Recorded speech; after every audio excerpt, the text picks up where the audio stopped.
Alejandro Werner, bienvenido. Gracias. Vamos a agregar algo a la presentación que hicimos recién gráfica.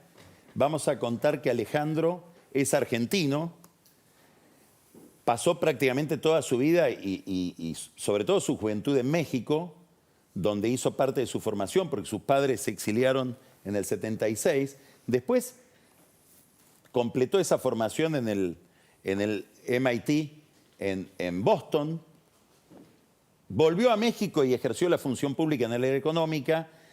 Trabajó en el Fondo Monetario Internacional 2 veces porque hasta hace poco tiempo estuvo al frente del Departamento de Américas del Fondo Monetario Internacional y desde ahí tuvo responsabilidades centrales en la negociación del programa argentino del fondo. Hoy está en la Universidad de Georgetown aprovechando toda esa experiencia para presidir un instituto que estudia la economía en Américas también, sobre todo en América Latina. Así que podemos aprovechar a Alejandro por sus múltiples personalidades y tramos de su biografía. Pero quiero empezar por acá. El libro que acabas de publicar con nuestro colega y amigo Martín Ganenguízer, un gran periodista especializado en economía desde hace muchos años, se llama Argentina en el fondo. Y la pregunta es obvia. ¿Qué quiere decir Argentina en el fondo? ¿Es en el fondo monetario o que estamos en el fondo? Bueno, claramente es ese juego de palabras, pero...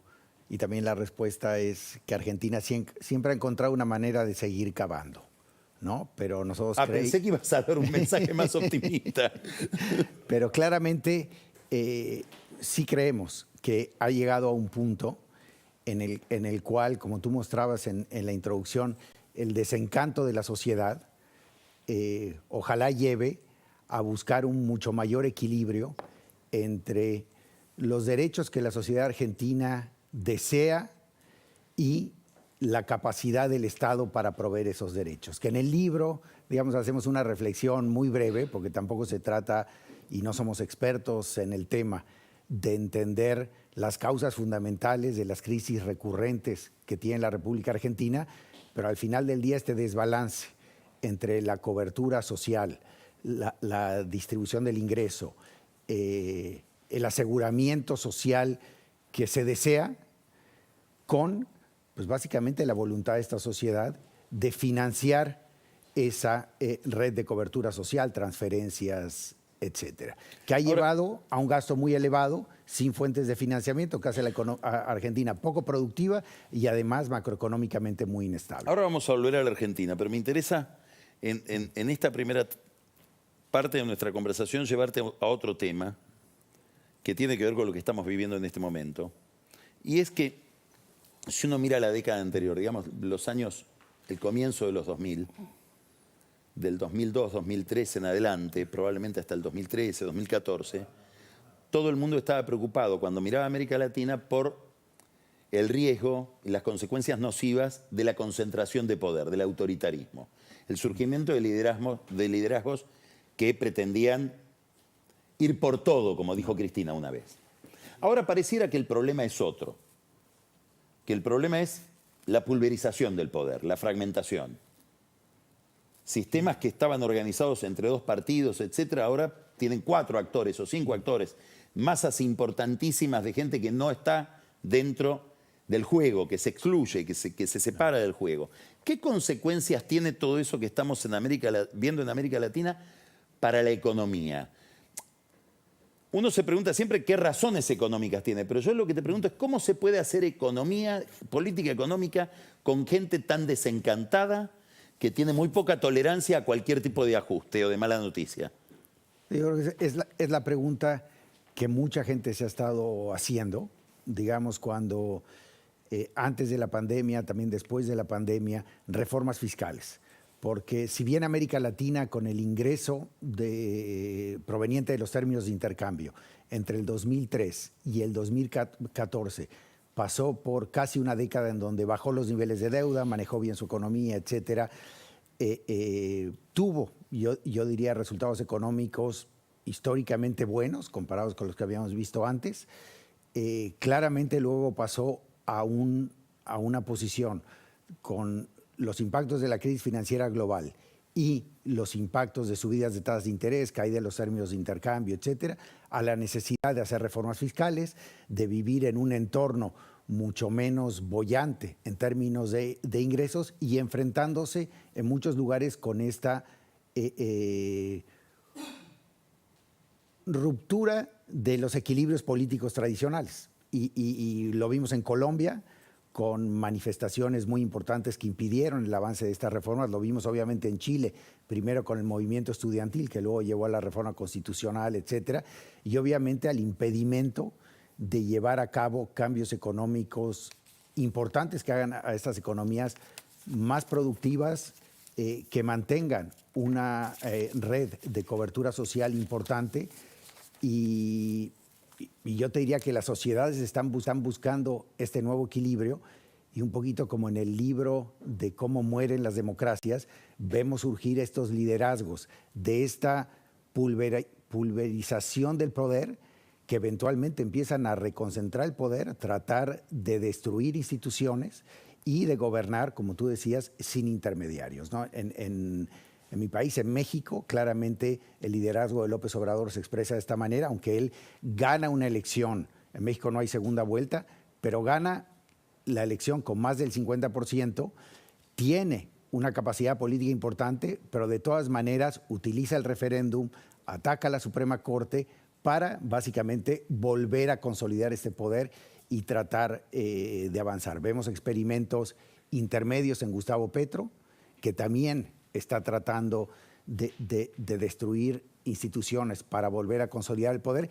y vemos un movimiento mucho más institucional en Chile, con Boric, una izquierda que tal vez terminémosla caracterizando como una izquierda más tradicional y responsable, que cuando ve que el centro político de la sociedad chilena está lejos de donde su partido hubiese querido que esté, más bien se mueve al centro y respeta estos equilibrios institucionales, ¿no? Pero sí creo que las sociedades en América Latina están en este proceso de destrucción de equilibrios políticos que nos llevaron a situaciones no muy buenas en la mayoría de los países de América Latina, pero como tú dices, la destrucción de estos equilibrios políticos puede generar un nuevo equilibrio mucho peor de lo que teníamos antes. Cuando yo me enteré de la existencia del libro, La Argentina en el fondo, y después corroboré esta impresión cuando lo leí, me llamó la atención la existencia misma del libro. ¿Qué quiero decir? Alguien que en conversación con un periodista que tuvo responsabilidades muy importantes en el Fondo Monetario Internacional, decide contar la historia de un caso con bastante detalle. Es un libro polémico que va a ser muy discutido, sobre todo por los actores del gobierno de Macri, que son los que están en el centro de tu observación. Pero no es tan habitual que uno vea un funcionario internacional que se decide a contar con mucha sinceridad y sentido crítico una experiencia. ¿Qué te llevó a esto? Hay que contarle a la gente que es como una especie de diario, ¿no? Donde va día por día. Sí, como tú dices, la primera parte es más un poco poner en contexto la relación de Argentina con el fondo, viendo la relación con otros países de América Latina, sí, etcétera. Que es algo que ilustra muchísimo. Vamos a contarle a los que nos están viendo, que es una larga introducción sobre el fondo y América Latina, con el juego con distintos países. Pero después vas al caso muy concreto argentino. No, exacto. A ver, en primer lugar, vi en la Argentina, digamos, en los 9 años que estuve en el fondo, un interés por la operación del Fondo Monetario, la relación con Argentina, etcétera, que no se ve en ningún otro país de América Latina y probablemente del mundo. ¿Ah, sí? Entonces, en ese sentido sentí que había valor de contar de una manera más honesta, menos rígida, menos burocrática, cómo funciona el Fondo Monetario. En segundo lugar, había dejado el fondo, no tenía tanta actividad como había tenido antes, y sentía que era un proyecto interesante y también que a mí me iba a servir para poner mis ideas de manera mucho más clara, todavía cuando estaban frescas. Cuando pasa el tiempo uno ve para atrás y a veces no se acuerda muy bien de cómo fueron las cosas y te termina tal vez glorificando lo que uno hizo y probablemente nublando lo que hicieron los demás. Entonces, y un poco esa fue la idea de hacerla también con Martín, de encontrar a alguien que sea un balance y alguien que encuentre las historias y tenga el pulso del interés de la sociedad argentina para encontrar esa combinación de la visión, digamos, de un economista, de un funcionario del fondo, pero que lo podamos traducir en algo que sea interesante para un no economista argentino que realmente trata de entender por qué, lo tortuoso de esa relación, cómo funciona el fondo y un poco entender este proceso un poco mejor, porque también hay muchas concepciones, yo creo, erróneas en Argentina a eso quiero ir. de cómo funciona el Fondo Monetario. Ahora te quiero hacer algunas preguntas concretas sobre la historia que vos contás. E impresiones que me deja el libro, de cosas que no están dichas del todo, con la contundencia que uno podría imaginar, pero que están sugeridas. La primera de ellas, no está tan claro que vos creas que estuvo bien Macri yendo al Fondo Monetario. A ver, yo creo... No se te ve No. das como la impresión de que hubiera habido alternativas, caminos mejores para tomar. Dos cosas. Yo creo que en el momento que Macri decide ir al fondo, probablemente se podría haber intentado todavía otra cosa. Por ejemplo, un nuevo programa económico, mucho más fuerte en lo fiscal, una iniciativa de independencia del Banco Central, algunas medidas en términos de reforma estructural, que realmente mostraran una señal muy clara que el gradualismo se acababa, que estas tensiones con el Banco Central se acababan, si el mercado internacional de deudas estaba cerrando y querías recurrir al mercado doméstico, tenías que mostrarle a los inversionistas que ibas a tener una autoridad monetaria, que fije tasas de interés, que le dé estabilidad a los mercados domésticos independiente.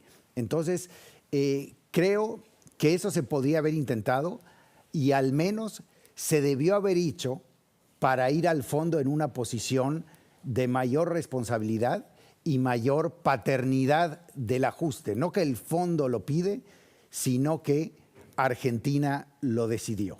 Entonces, en ese sentido, creo que había una primera vuelta que podía haber sido parte de la negociación con el fondo y podría haber dado pie a un camino de solución sin el Fondo Monetario. Entonces, ese es un poco tal vez lo que no está dicho de manera totalmente explícita, pero está sugerido en el libro. Ahí vos planteás de todos los personajes que aparecen, todos tienen la relevancia que tuvieron, salvo uno, que en tu libro aparece como mucho más importante, que es Luis Caputo. Vos sos muy crítico de la gestión de Caputo en el Banco Central, decís abiertamente que fue un error designarlo por temas de capacitación, etcétera, pero decís otra cosa que me parece muy interesante en términos generales. Era demasiado amigo de Macri, y no es bueno que un encargado de la política económica sea ministro de Hacienda o ministro de Economía o sea tan amigo del presidente. ¿Por qué no nos contás un poco acerca de todo este tema? Ok. Terminando la respuesta a la pregunta anterior, yo te diría que, sin embargo, por otro lado, Macri tuvo el coraje y la frialdad para poner por encima, tal vez, de una prioridad política lo que sus asesores le dijeron que tenían que hacer. Probablemente otros presidentes de América Latina hubiesen dicho, no vamos al fondo, vamos a esperar. Macri le dijeron que había que ir y realmente no puso por encima de lo que lo estaban asesorando, que era bueno para la economía, sus objetivos políticos. Y creo que eso necesitó mucho coraje de su parte. Volviendo, la idea es que el que se lo recomienda es Caputo. Parece que sí. Sí. Volviendo a Luis Caputo, yo creo que hay dos temas, al menos dos temas muy importantes. Uno es claramente, no es lo mismo ser jugador que árbitro, no es lo mismo ser bartender que borracho, y en ese sentido, realmente un trader, un jefe de mercados, probablemente es una persona que cierra sus libros los viernes, ve si tuvo un mark to market, si tuvo ganancia en la semana, o lo cierra en el año y con base a eso le dan su bono, y si al bono le va mal se cambia de banco y empieza de nuevo.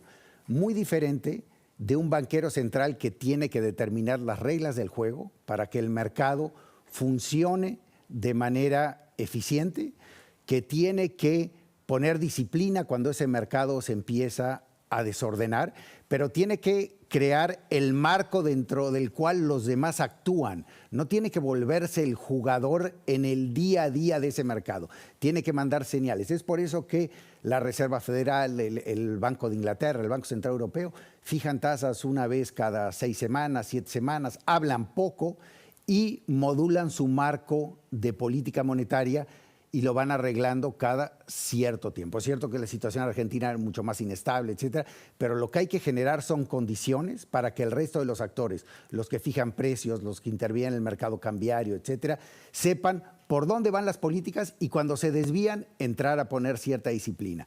En eso yo creo que Luis Caputo era hiperactivo en ese mercado y empiezas a generar la incertidumbre que tú mismo quieres combatir. Un día puede ser efectivo en intervenir en el mercado.